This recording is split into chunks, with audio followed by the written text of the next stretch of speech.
दिल्ली एक बड़ी आपदा से घिरी है। अन्ना हजारे जी को सामने करके कुछ कट्टर बेईमान लोगों ने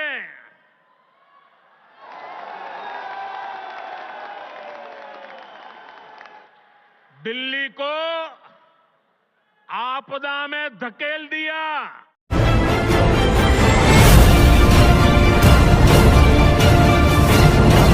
हेलो दोस्तों, आप सुन रहे हैं दिल्ली रेडियो और हम हैं दिल वाले।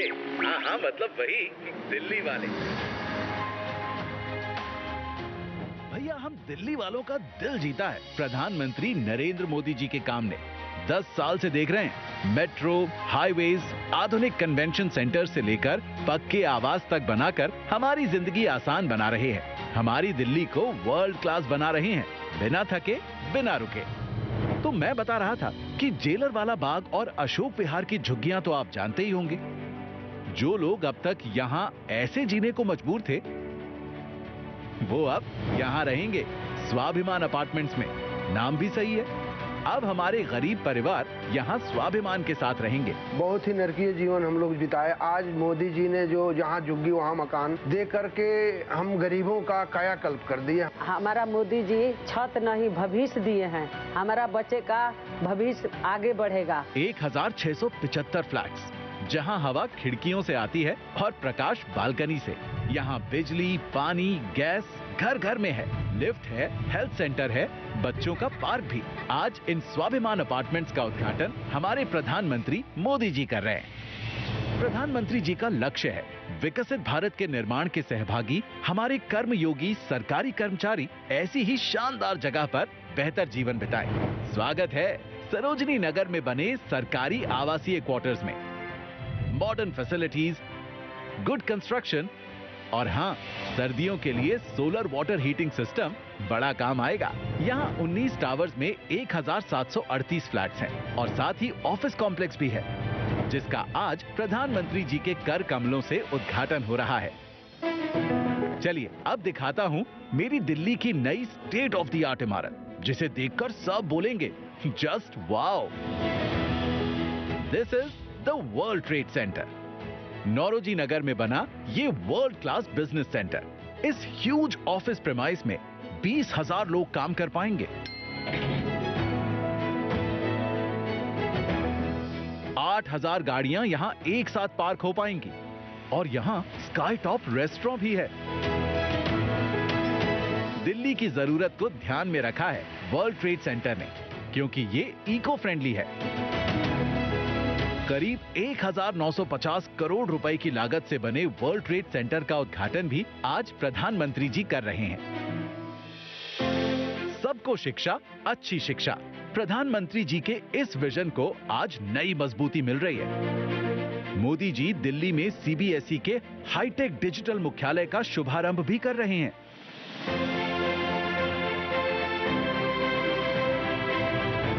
और साथ ही सूरजमल विहार में दिल्ली विश्वविद्यालय के नए लॉ फैकल्टी के ईस्ट कैंपस का शिलान्यास भी। ये विशाल कैंपस 15 एकड़ में फैला होगा। द्वारका स्थित दिल्ली विश्वविद्यालय के पश्चिमी कैंपस और रोशनपुरा परिसर में वीर सावरकर के नाम पर नए कॉलेज का शिलान्यास भी हमारे माननीय प्रधानमंत्री जी के द्वारा हो रहा है। एक ही दिन में कुल मिलाकर 4,500 करोड़ रुपए के ये काम हम दिल्ली वालों के नाम होने जा रहे हैं। दोस्तों, ये सभी कदम आने वाले समय में हमारी दिल्ली में शिक्षा, सुशासन और खुशियों के नए अवसर बनाएंगे और देंगे विकसित भारत के संकल्प को नई गति।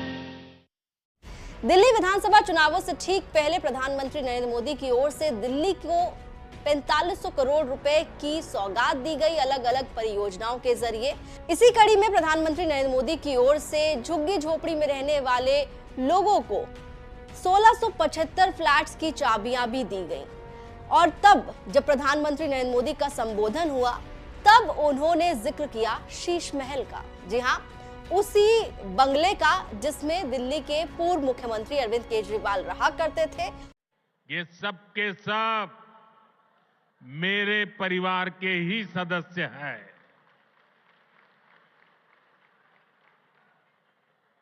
साथियों, देश भली भांति जानता है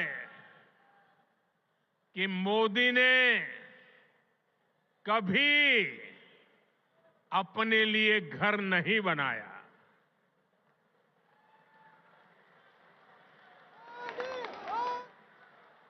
लेकिन बीते 10 वर्षों में 4 करोड़ से अधिक गरीबों के घर उनका सपना पूरा किया है।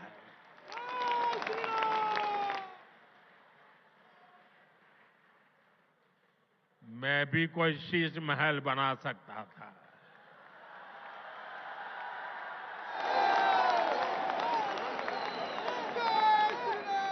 लेकिन मेरे लिए तो मेरे देशवासियों को पक्का घर मिले, यही एक सपना था। और मैं आप सबको भी कहता हूं,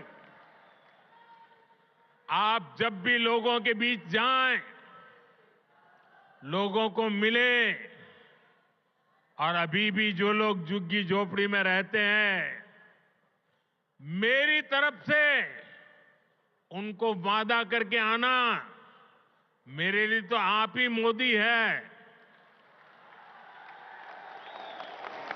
वादा करके आना, आज नहीं तो कल उनके लिए पक्का घर बनेगा, उनको पक्का घर मिलेगा।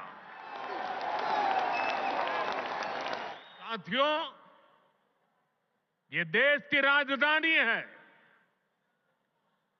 दिल्ली वासियों का हक है, उनकी सुशासन की कल्पना की है, सुशासन का सपना देखा है, लेकिन बीते 10 वर्षों से दिल्ली एक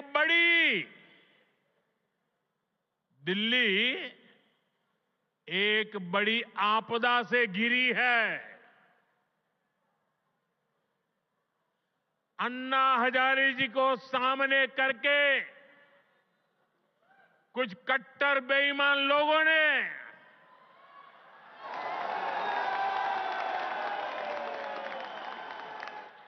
दिल्ली को आपदा में धकेल दिया। शराब के ठेकों में घोटाला, बच्चों के स्कूल में घोटाला, गरीबों के इलाज में घोटाला, प्रदूषण से लड़ने के नाम पर घोटाला, भर्तियों में घोटाला।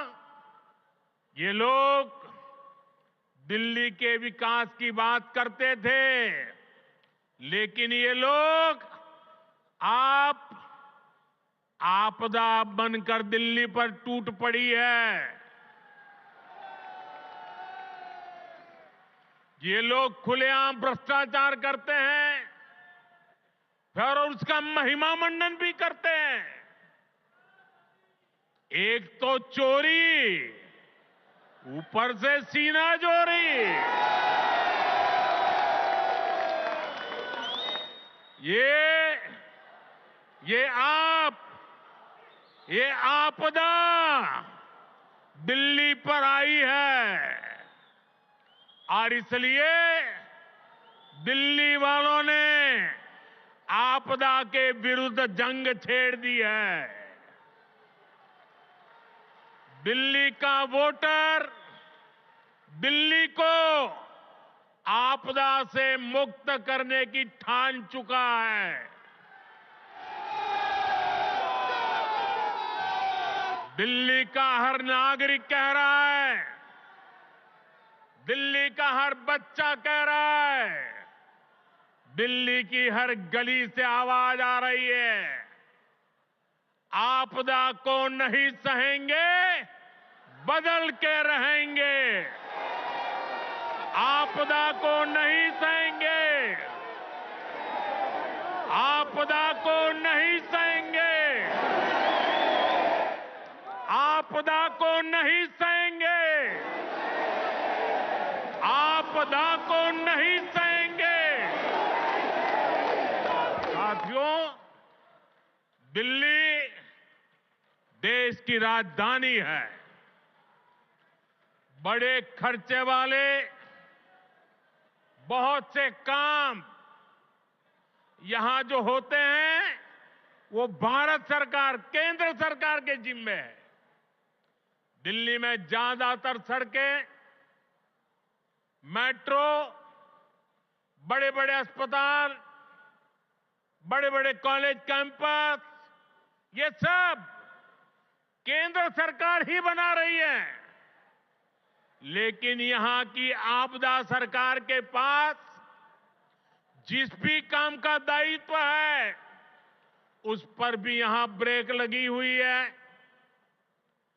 दिल्ली को जिस आपदा ने घेर रखा है उसके पास कोई विजन नहीं है।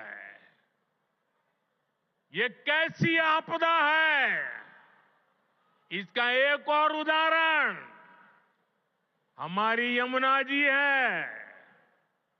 यमुना नदी, अभी मैं ये स्वाभिमान फ्लैट के लाभार्थियों से बात कर रहा था यहां आने से पहले, तो ज्यादातर वो इस उत्तरी क्षेत्र के रहने वाले थे। तो मैंने उनको पूछा छठ पूजा कैसी रही। उन्होंने कहा साहब, सर पे हाथ फोड़ के कह रहे थे, साहब यमुना जी का हाल इतना खराब हुआ, अब हम तो छठ पूजा क्या करें, इलाके में ऐसा छोटा मोटा करके हम मां की क्षमा मांग लेते हैं। हर दिल्ली वासी को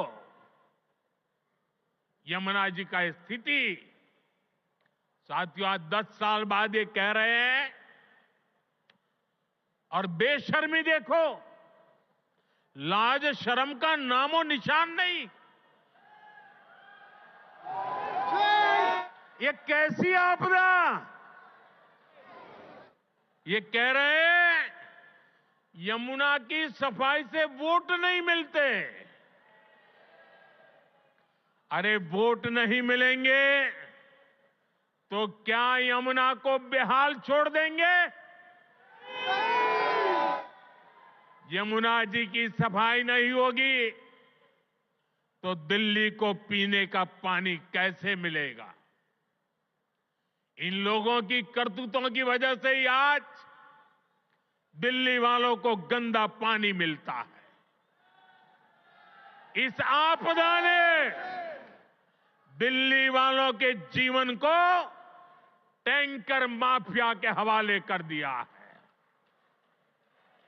ये आपदा वाले रहेंगे तो भविष्य में दिल्ली को और भी विकराल स्थिति की तरफ ले जाएंगे।